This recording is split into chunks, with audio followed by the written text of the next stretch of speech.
Thank God. Gus uploaded that call so everybody could hear.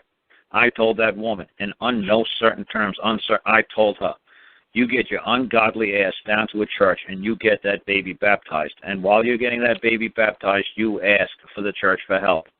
I didn't say for her to stay on your lazy ass. You ain't got no damn job. I didn't say stay on your lazy ass and make effing phone calls.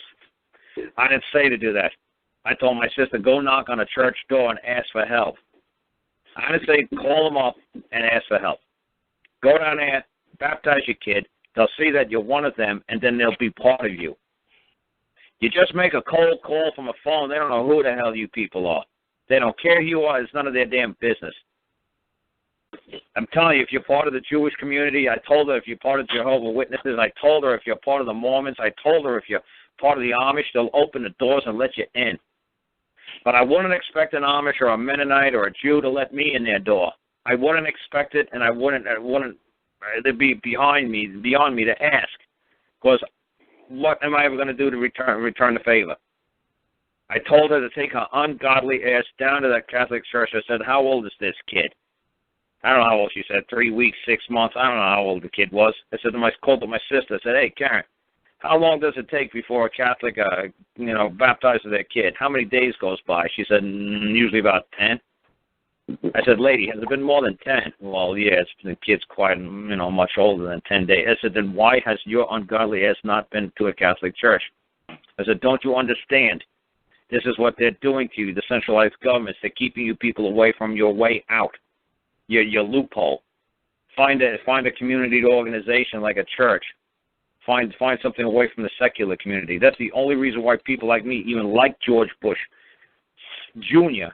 When he was running for 2000, he says, because he's going to take apart the secular centralized government. If you listen to his old speeches, he says, we are going to take apart the secular centralized governments, and we're going to give it to all private religious-based organizations, all the welfare, all the family, the schools. We're going to send it off to the private sector. We are going to make faith-based organizations the number one benefactor of the United States government. We are going to get rid of the centralized government in any form of secular curriculum. When it comes to children, when it comes to family, we are going to send this over to faith-based organizations. And that's why a clown like me loved George Bush Sr. back in 1999. If you go back and look for his old speeches, that's what he's saying. He's going to break down, that's the Republicans' platform, to make it as small as possible.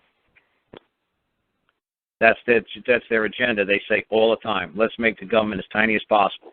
And when he said he was going to make it into organizations, I was like, this is fantastic. This is the guy. And he didn't do a damn effing thing to make the centralized government small. If anything, he made it huge. It's ridiculous what he did. So this is what I'm trying to say, is you run to your faith-based organizations because the centralized government realizes that's your only way out. Faith-based organizations, because they honestly, I understand, you like your friends, your family, your neighbors ain't going to help you. But if you find a Jewish temple or Islamic, the Moor Brotherhood, or you become part of the Mormons, you become part of the Jewish religion, or you become part of the Catholics, they'll back you up. This lazy F said, I made some calls. Calls? You made some calls. F lady, did I effing say to F make a effing call? What did I F tell you to F? See, that's why I can't deal with women like that. I could tell the woman the best advice I could possibly give them. I could talk to them, I'm blue in the face. I could talk to them 3 days straight while cops are knocking on the door. I tell them the simple thing to do. Go to the local church, get the kid baptized. While you're there, tell them, hey, you and your kid are in danger. You're in fear that they're going to take your child away. Explain it to them. Sit down and talk to them. No, she says she made a couple of phone calls. Oh, isn't that just effing special? It's bull. So if you can't do what I tell you to do, it's 171 calls already. 170. If you can't just do what I tell you to do, why the hell do you ask me what do I do now? If you couldn't do what I told you to do the other day, where do you get balls big enough to say, well, now they want me to do this? Well, what did you do? Well, I made some phone calls the other day to some churches. You made some phone calls to some churches. Isn't that just effing lovely? Did you take the kid down and get baptized like I told you to do?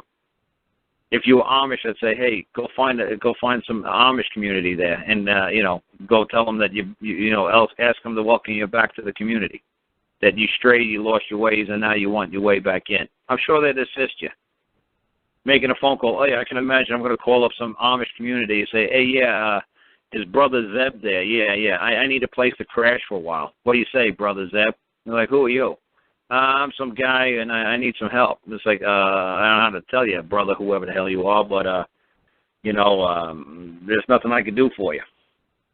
But I'm sure if I said, hey, I'm an Amish guy, and I need some place to stay, it's like, the government's chasing my ass around out here. I'm sure he'd say, well, I'm sure we'll find room for you, brother. But like I said, for that lady to, have a lazy ass to just say, I made some phone calls. Made some effing phone calls. Isn't that just effing lovely?